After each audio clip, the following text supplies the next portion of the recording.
Hi, it's Dr. Russ. Today Kundalini came in and she beautifully is having no problems and is feeling great. Health has been good. She takes great care of herself. So she's here for a tune-up and I thought we would show you what that looks like. So come lay in your tummy. Our Kundalini is comfortably prone and I like to start at the bottom and work my way up during these tune-up sessions. Some people call it maintenance, but I prefer proactive care. And we've got nice full knee range of motion and really nice full hip rotation and hip extension. On the right is good, and her right SI joint play, lumbosacral joint play, is excellent. Let's have a look at the ankle, just feeling calcaneal inversion, eversion, if it's comfortable and neutral, which it is. Looking at the toes, there's no hammer toe or bunion forming. Calluses look good. So this is good. And we'll do the same on the other side. Get that hip into a nice open position and feeling this knee range of motion. Oh, slightly less on this side. Is this the injury knee that you've had? Well, both of them have surgeries, but this one had the most. Okay. So it's a very nice functional range of motion. I would say no impairment, just noticing that it's a little less than the other side. And maybe there's a tiny, tiny bit less hip rotation, but everything is really nice and functional. So we'll just kind of put a bookmark in that and notice a little bit of loss of joint play in this left hip. So we're going to do a little work on the left hip here. And let's look at this foot.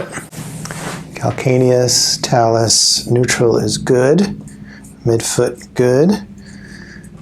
Metatarsal's good. Okay, so on our menu so far is some left hip and SI. Let's feel what the rest of the spine feels like here. Nice deep breath, thank you.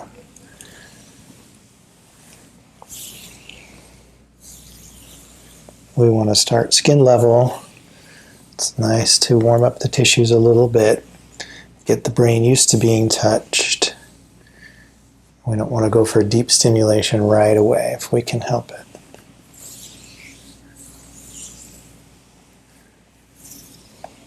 Really nice. Good.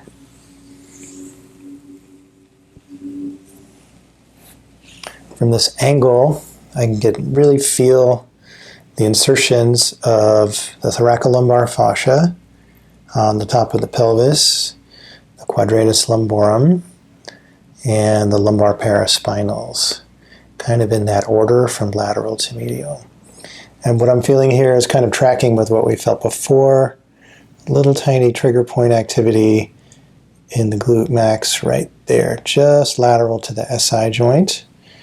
And just a little bit of resistance on the left side compared to the right, and a downward pressure, a footward pressure on the top of the pelvis. So that correlates with what we felt before.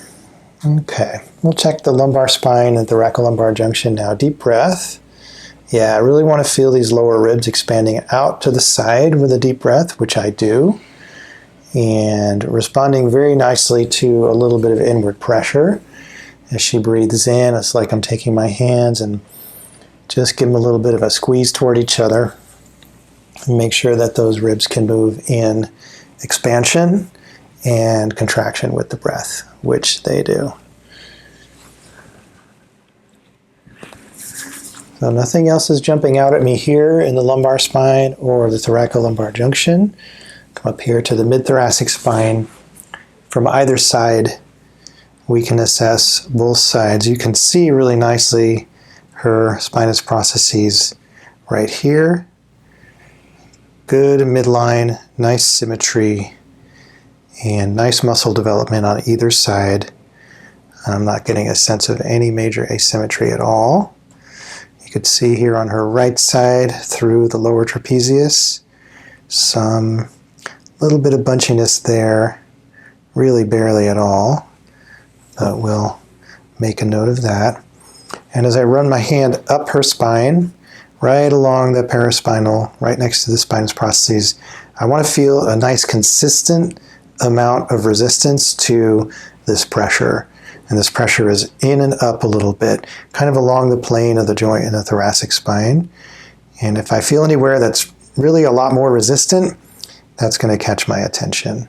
And I don't. It feels really good all the way up. If we take our fingers out a little wider, we're in the gutter where the rib meets the spine, and we're just kind of doing the same thing. And again, my finger stops here on the right side around the 5th rib because there's a little resistance here. So right upper thoracic, left low back, and the upper traps are good. Nothing jumping out at me there. Let's come around and look at this left shoulder.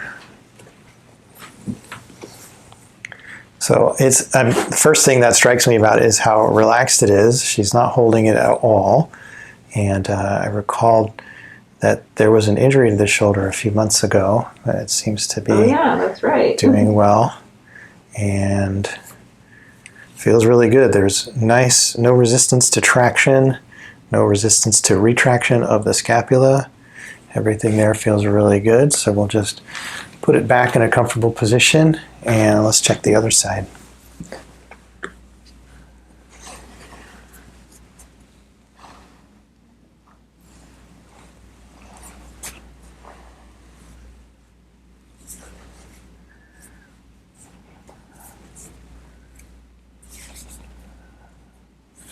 Feels good. Okay, so that's our basic assessment. We haven't looked at her neck yet, but we're ready to work prone here.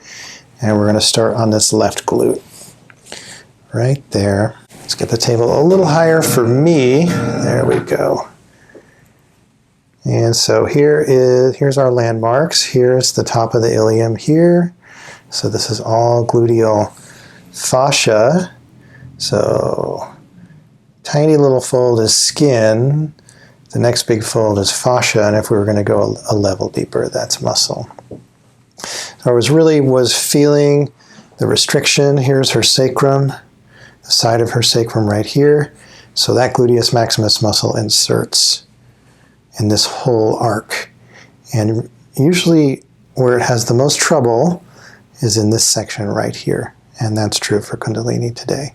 So I'm remembering that this patient is feeling good and is not coming in here with any particular issues to resolve. So that means I'm not going to work aggressively. We're going to be gentle.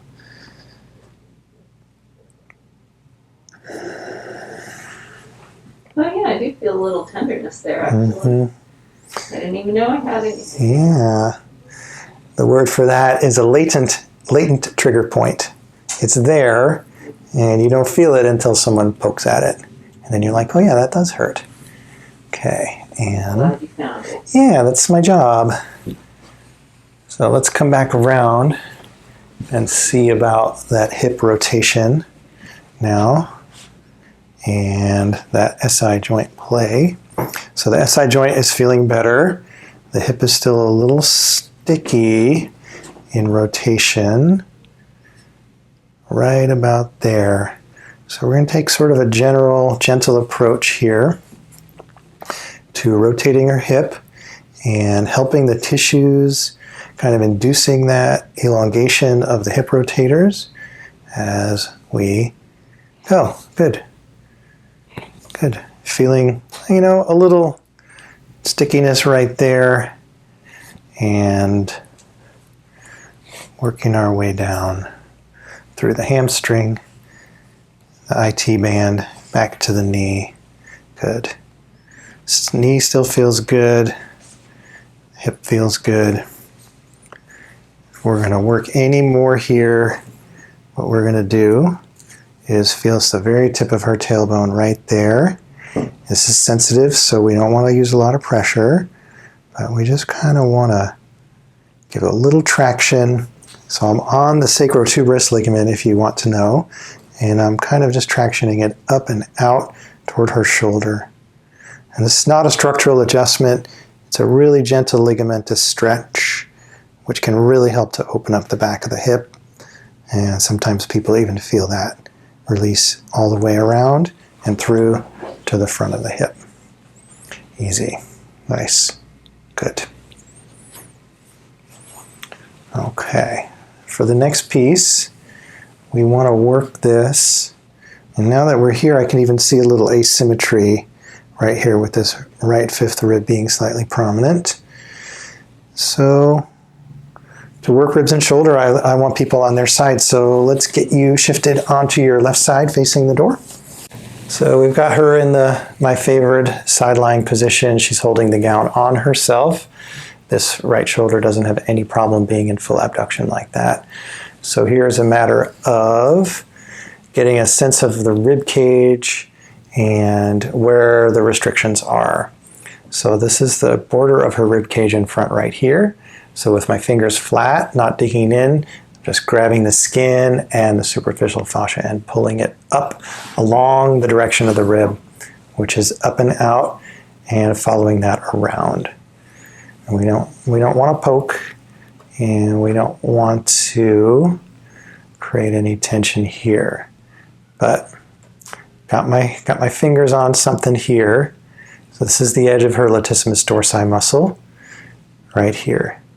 And it's a little bit sticky on the serratus anterior underneath it. And if you've watched any of my other treatment videos, you know that we spend a lot of time working on this on a lot of people because, number one, it's a very common problem area, and number two, this is a zone that a lot of body workers don't really feel comfortable working with for whatever reason. They're afraid to hurt people, or people are ticklish, or they're not sure of the anatomy, or they just never learned how. But it's really, really important to work the side of the body. Deep breath here. Very nice. And breathe out. Good. So with my thumb now, I'm tracking up her thoracic spine, and I'm catching onto that fifth rib, which is the one that I felt a little restricted before. And I'm going to follow that all the way around, and see where is it really getting stuck. And this is it right here. You can even see, Kundalini, is that okay with you? You can see the muscle twitch as I roll over it. That's a trigger point sign, and that is a very deep layer of muscle. I think it's deeper than the latissimus, and I'm not sure exactly what muscle I would call that. I guess in the notes I would just say latissimus dorsi. Close enough. And let's give it one more. Good. And a deep breath. Bringing that around. Good. Coming back up through with my finger through that gutter where the rib meets the spine, and that feels smoother. Still a little sticky right there. Deep breaths here. That rib, as she breathes in, the rib elevates up toward her ear, and as she breathes out, it depresses down toward the hip. And the issue is with the elevation right here. So what do? We just want to induce that elevation as she breathes in. Good. On your next breath in, really reach with that right arm. Try and get maybe another 1/8 of an inch of elevation. Beautifully done. And then relax. Good. And then one more time. Reach and breathe in. Good. And let that out.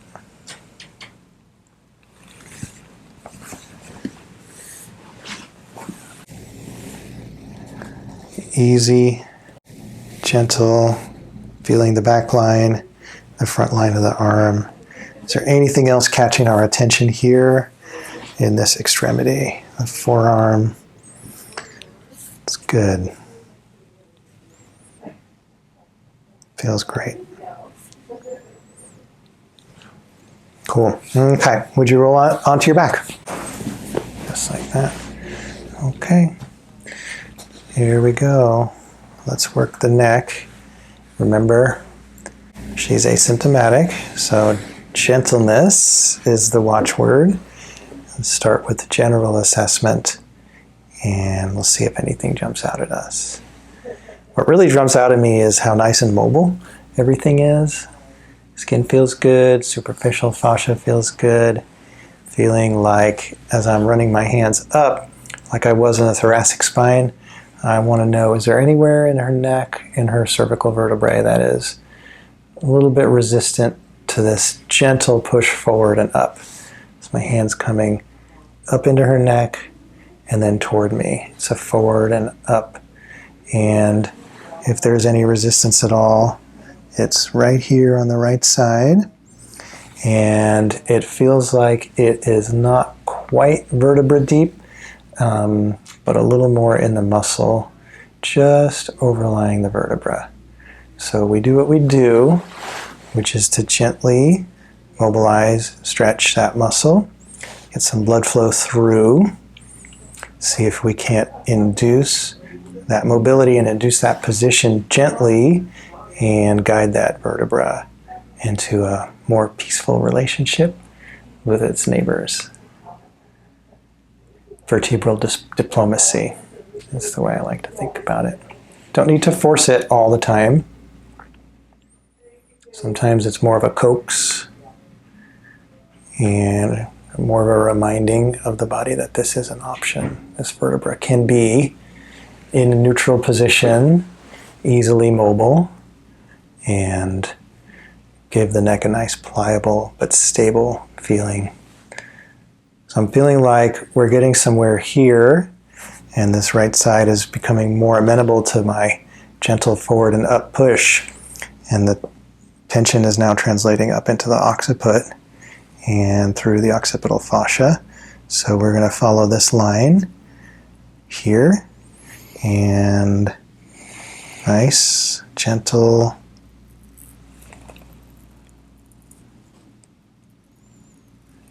cranial fascial stretch. Good. With my left hand underneath her neck, there's a lot of support for her neck. I'm really cradling the back of her head with my left hand.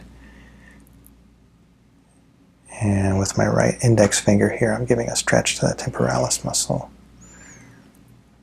Good job.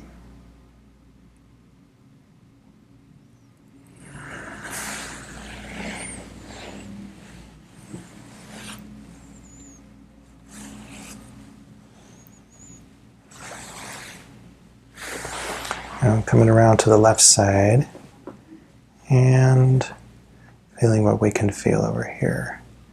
Muscles nice and smooth, pliable, mobile, really just the right amount of resistance to movement.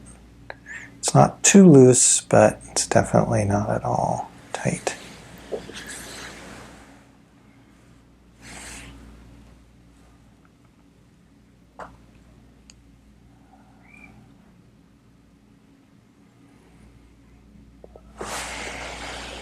Good.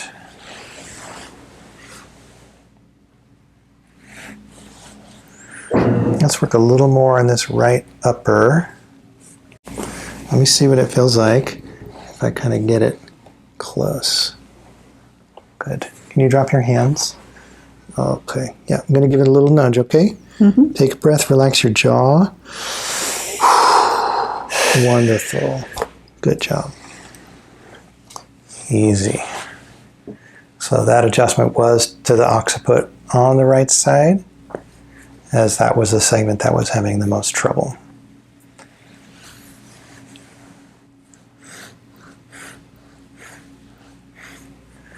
Sometimes once you free something up on one side, you start to notice something that is relatively stuck on the other, but not today. That feels really good. Check in with the jaw. And the frontal.